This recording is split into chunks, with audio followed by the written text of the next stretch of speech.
Hey everyone, my name is Penny Zanker, and it's time to reset. This podcast goes beyond just navigating change. It's about new ways of thinking about how you can approach challenges, how you can shift your mindset when needed, create some space and grace for yourself so that you can rethink, recharge, and reprioritize when and where needed. Are you ready to unlock your full potential? Thank you for hitting play and sharing this next episode with me. It's time to reset. Hello, everybody. It's so great to have you here to invest in yourself because, well, it's the best investment you can make. And today we're talking about something that's also near and dear to my heart as a recovering micromanager. And the same for our guests. We are going to talk about micromanagement and how it's just self-sabotage. We think we're doing ourselves a favor. We think we're doing others a favor, but we're not. So that's what we're going to talk about today. And Mickey Kennedy is here with me. He's going to graciously share his story. And he is the founder and president of eReleases, a small business leader for press releases distribution. And he's now celebrating 26 years in business. That's pretty good. So must be doing something right. He's an expert at helping small businesses to increase their visibility and credibility. And he's here today to share some of those valuable insights. So Mickey, welcome to the show. Thanks for having me. So it's not easy being a leader, right? No, it is not. It is not easy. So tell us your story. So we're talking about micromanagement. And so when did you first notice that you had a problem? Well, it was brought to my attention by a professional I'd hired. I was suffering from annual turnover. I would hire editors and they would stay about a year and they'd leave. And it was the type of position where it really took many, many months before you had the hang of things, and all of that knowledge was just going out the door. And I had lamented at a marketing mastermind I was part of about the problem, and HR consultant there said, Mickey, I don't generally work with small businesses, but this is something you brought up over the last couple of years. I would be willing to interview your staff, interview your customers, look at your job postings, and identify why you're hiring the wrong people. And it's like, okay. And so she did that. He was going to go in to identify, because I want people listening to hear, because very often we don't see ourselves. And so he was going to come in and see why you were hiring the wrong people, right? So you carry on so we can come back to that point, right? Right. And actually, it was a woman. Her name's Nancy Schlesinger. Oh, sorry. It's all right. And she came back and said, well, Mickey, I've figured it out. I was like, oh, great. And she said, it's not the people you hire. It's not the job postings. According to your customers, people are getting great customer service. They love your staff. It's you. You're a micromanager. Ouch.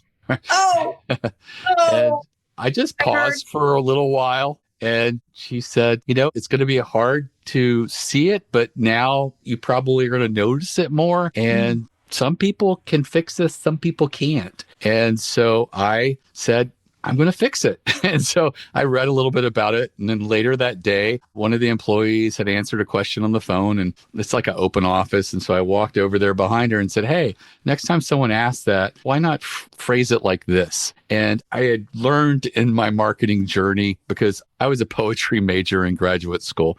And so business just sort of fell into me, and I ended up in PR through an assortment of adventures, but I had no training with business. And so I had learned about this concept called Kaizen, I think it was, where all these little small incremental improvements. And so I was constantly trying to refine how I talk to people and try to avoid saying no and all these other lessons. And I guess I was trying to instill this in my staff, but all of these little micro incremental changes was sort of like slicing at my employees and just making them feel bad about themselves, constantly being belittled and told how to do things daily. It really it's hard for an employee to take that. It gives them the feeling that they're never doing anything right, which was never my intent. But, well, and that's what I wanted to say. I wanted to stop you here and say that certainly wasn't your intention, right? Right.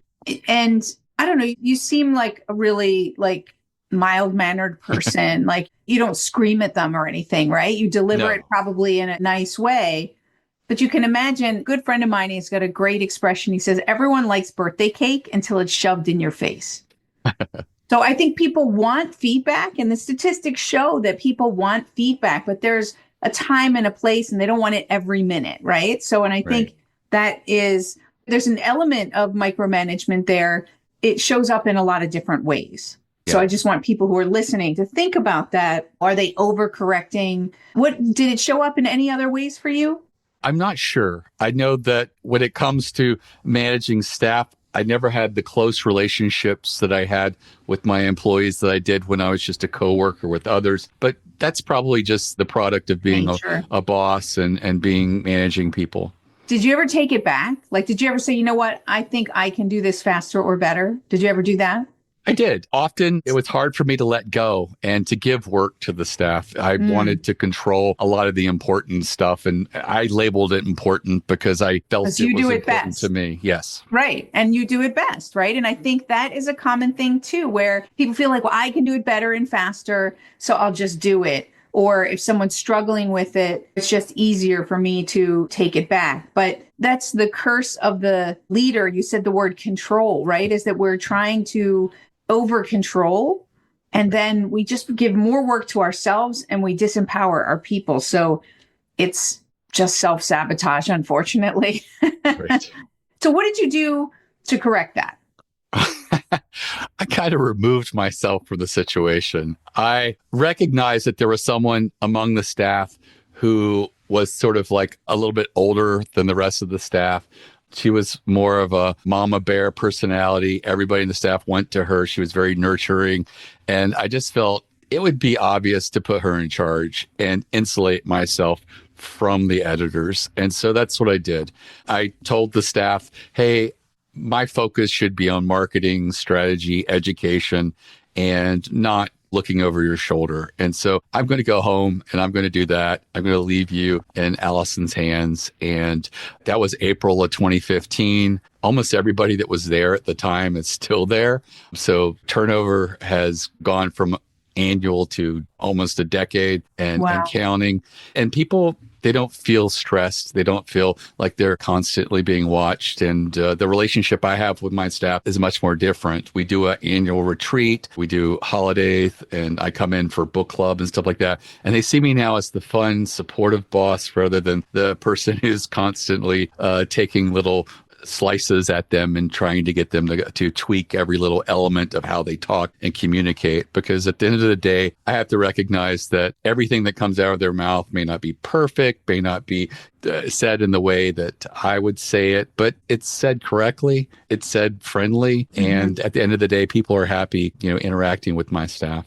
Right. And I think sometimes they may even know and notice that they could have done something better, right? Or maybe, I don't know if you have call centers, sometimes they're recorded and they can listen back and they can evaluate themselves. And so sometimes that is a really valuable method too, is to give them some space to try some different things also and okay, see what's working and what's not working. And it's so hard. It is so hard for leaders, especially when there's pressure, right? You may have different types of pressure, different leaders in the organization at different levels. Maybe there's someone breathing down their neck for better results. And so they're trying to do what you said, that continuous improvement, but there's a way to do it in a way that just creates more stress and pressure. And I think there's already today, with the environment that we're in, the amount of change and uncertainty, there's a lot of pressure on people as it is. And so we have to be really thoughtful of how we're organizing feedback. I found that sometimes, especially today with the different generations, that sometimes it's good to ask people, what is the frequency in which you like to receive feedback, to kind of build a way that works, create a rhythm. I call it like a reset rhythm because I talk about the reset mindset, as to creating a time and space for them to reflect and to learn and to create new insight. Did you ever do that, or do you do that today? So Allison talks to the staff monthly, and she broaches it as, do you have ideas for improvement? Are there things that you feel aren't working in the office? And then she says, is there anything you've identified that you want to work on with yourself? And then if there's something we want to bring up as well, then she'll bring that up. But it's a different atmosphere, and we get a lot more constructive criticism of us and our business processes. And we find we're making little slight improvements as well, getting that kind of feedback from the staff. So it's flowing between us. Mm-hmm. It's important, right, for people to feel psychologically safe to be able to share what they're really feeling, where they really feel that there's opportunities to grow. When you get that feedback, how do you work with that? What's your next step once you get feedback from people? Right. So Allison usually shares it with me.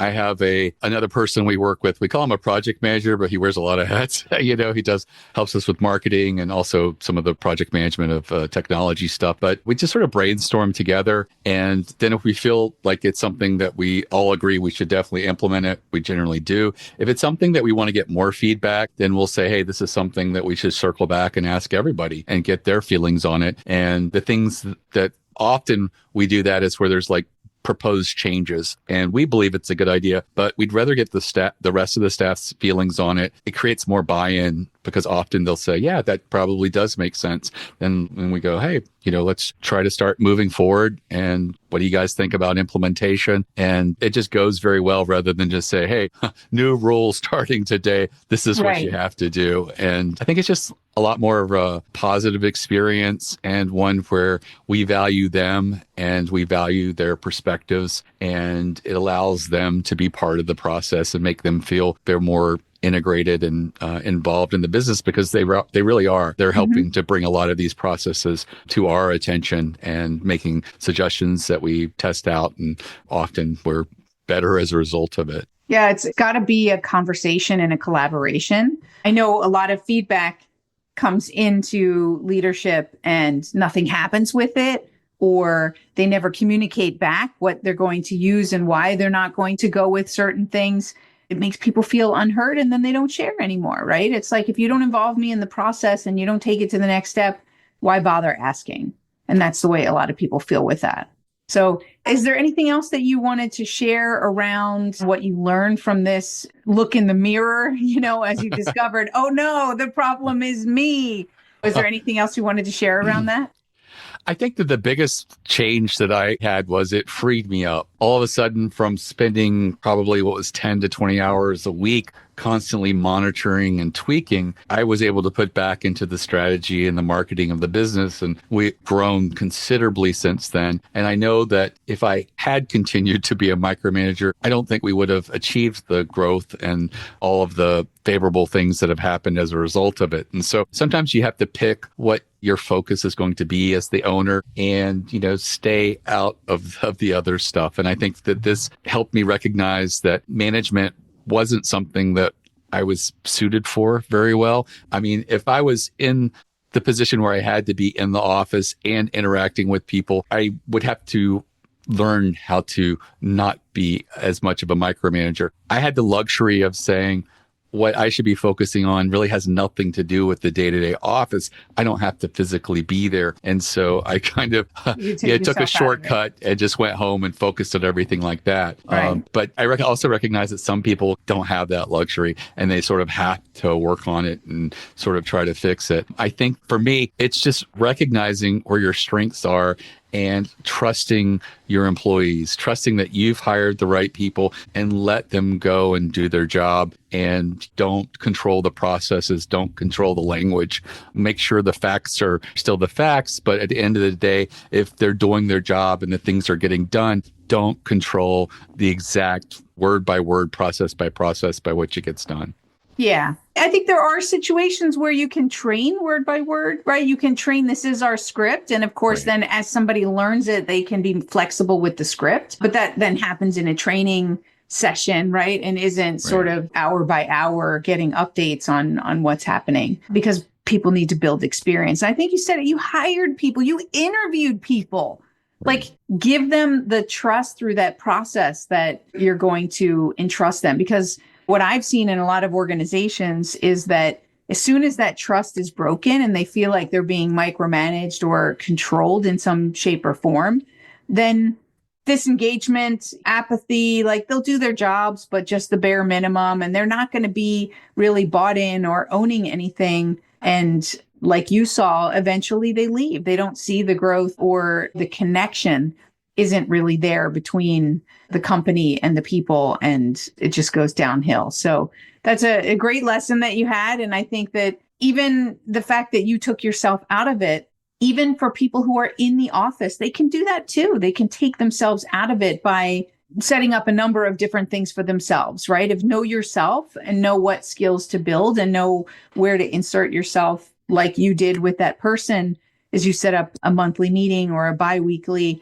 meeting, and then you have a process for it. It's almost like when you know there's a check-in point, you can then keep the notes that you want to keep, right? And then you can review the notes for the meeting and see what's the best way to deliver this in the context. And maybe some of those things fell off, right? Because people are learning in their role and things like that. So tell us a little bit about your business before I ask you a couple of specific reset questions. Okay. So we do press release distribution. All of our press releases go out nationally over PR Newswire. They, for example, charge $1,700 to move a press release of 600 words nationally. And through us, it's about 25% of the cost, largely because we represent and work with small businesses. And over the years, we've grown. So we're moving like 10,000 press releases a year. So we can buy in bulk. And also, they like the fact that their salespeople have zero interest in people who have a budget of like $1,500 a year to spend on press release distribution. They're looking for the larger companies that don't bat an eye spending the $1,700 on a national release, or even adding a $25,000 multimedia newsroom and other things. So it's been a really good partnership with them and sort of working and representing entrepreneurs, small businesses, and authors. Let's go into a little reset round. So what is your reset practice? So a way to shift your mindset when you get stuck so that you open up to be more resourceful. And this is kind of like a quick, like, what is it that you do? I write poetry. I think I mentioned in the beginning that I did a graduate when you degree. and I were separately on. Yeah. Yeah. So in graduate school, I did an MFA in creative writing with an emphasis in poetry. And I stayed out of practice for almost 20 years growing my business. But about 7 years or so, I went back to poetry. And now I find it feeds my mind, engages a different side of my brain, the more creative one.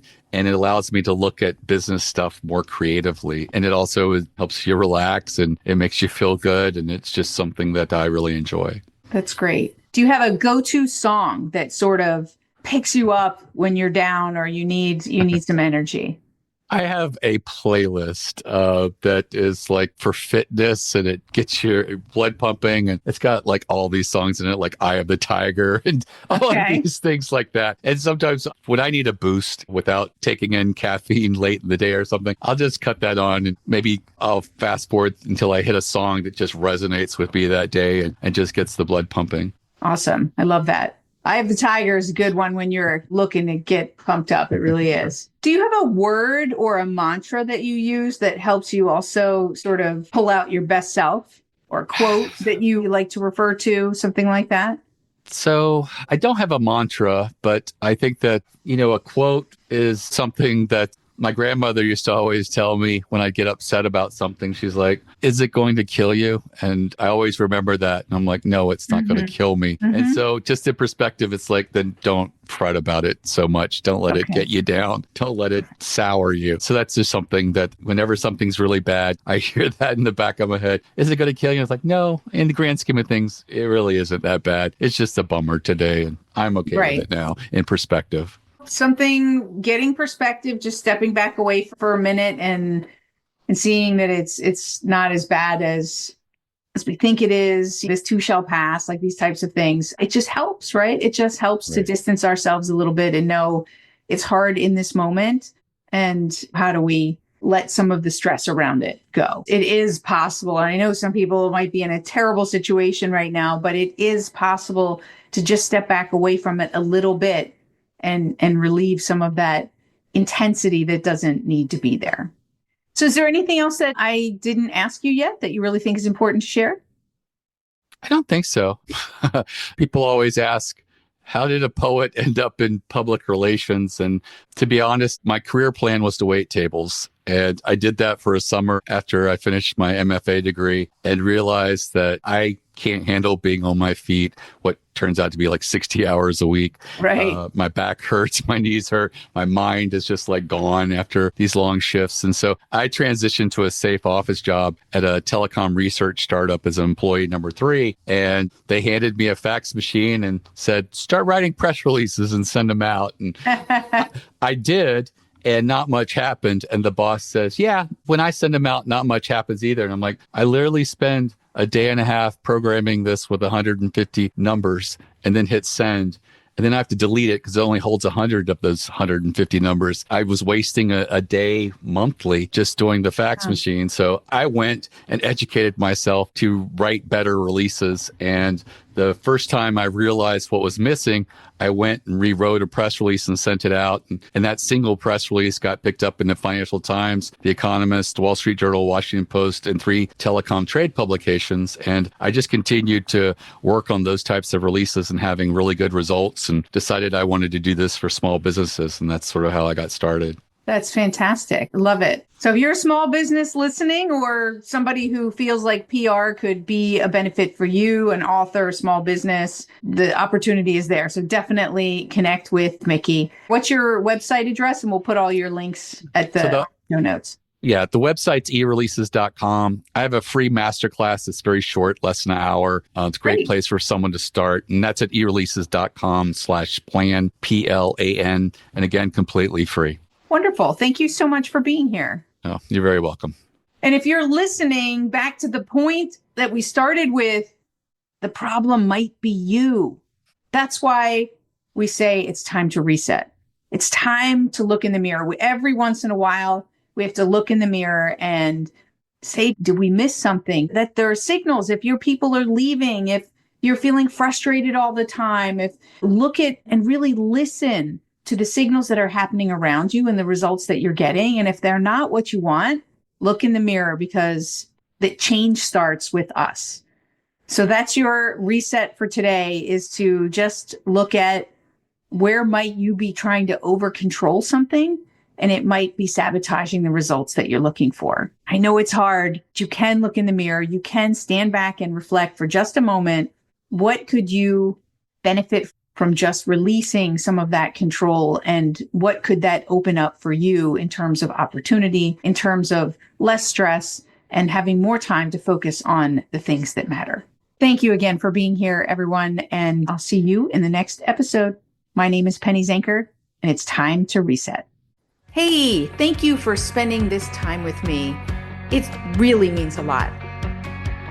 If you're feeling a little off, distracted, overwhelmed, stuck, or just out of sync, remember that's your signal to reset. And that's all it takes, just recognizing one reset moment at a time. So stay tuned for more tips, tools, tricks, stories, strategies, all here on Time to Reset. We'll see you in the next episode.